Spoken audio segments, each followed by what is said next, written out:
saying you didn't understand. Notes and explanation. So, as I've said in many forums, in videos, in my lessons, the most important thing to do if you don't understand is to say that you don't understand.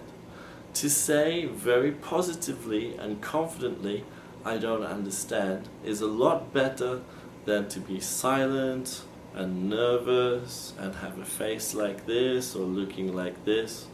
And I've also said, and this is also very important, you should never try to answer a question that you didn't understand, especially when it's coming from, for example, an overseas boss. You know, you may get lucky and answer the question correctly, but you shouldn't be relying on luck to answer those kinds of questions. You should make sure you know what the question is before you answer it. And if you just guess and you're wrong, then it's going to cause a lot of problems. You know, the boss will be irritated, or the boss will misunderstand your answer. His question or her question and your answer will be a little bit different, but maybe they think, you mean this, and you mean something different, and so actually there's a lot of confusion, a lot of potential confusion. So we must try to avoid that confusion by being very clear when we don't understand. And if you say very clearly, I don't understand, please explain this, please tell me again what you said. If you say that with good English and very good confidence, then that's going to not affect your boss's opinion of you. In fact, it will positively affect your boss's opinion. Your boss will think you're good at English and you're a confident manager or salesperson or whatever, if you can handle the situation calmly and not look like this, or looking at your boss and waiting for somebody else's help. Okay, so let's have a look at a few of these phrases. I'm not going to do everything, I'm just going to comment on a few things here and there. Okay, the first is that if you imagine somebody is leading you, then you are following them. Yes, you are following behind them like this. So somebody's explaining and you understand, then you are following them. But if they carry on explaining and you don't understand, then we might say, I'm not with you. Okay? Or I don't follow you. Or you've lost me. Okay? We can also say the opposite. If you do understand, you can say, you can say, yes, I'm with you. Are you with me? Yes, I'm with you. Means, yes, I understand. Yes, I follow you. Okay? So we might say, I'm not with you. You've lost me. Or I don't follow you. Those are all ways to say, I don't understand.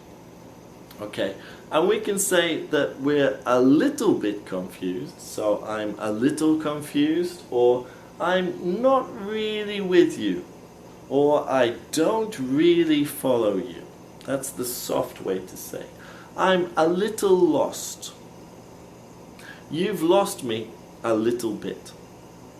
Okay, but if there's a big confusion, you might say, I'm really not with you.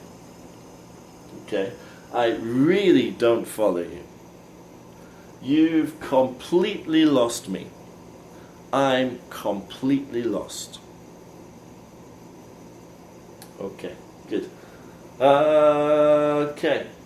Later on in the same sheet we have, I didn't understand what you said, I didn't understand your question, the first part, the last part, the bit about ROI.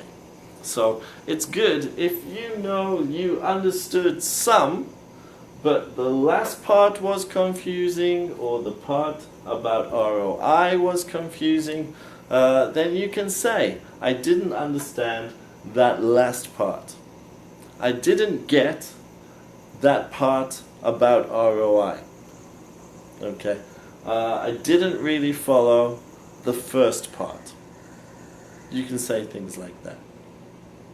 Okay, and if there's like a word that sounds important but you don't know it, you can say, for example, I don't know what you mean by miggles.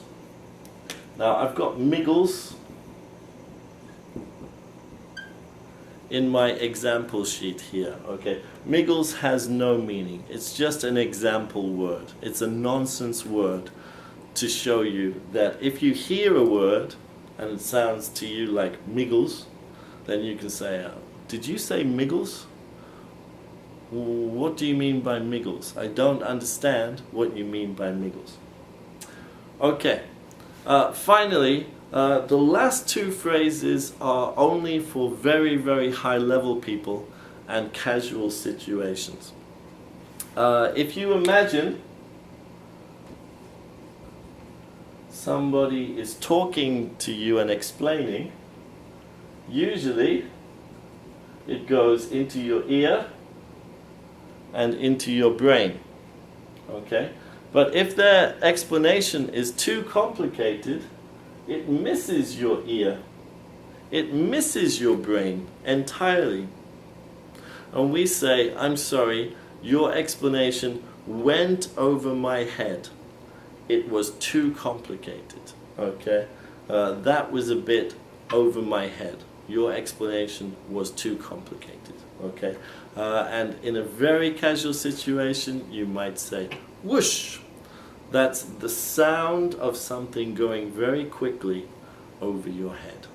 It's not important, especially for low levels, but sometimes you'll see it. Okay, thank you.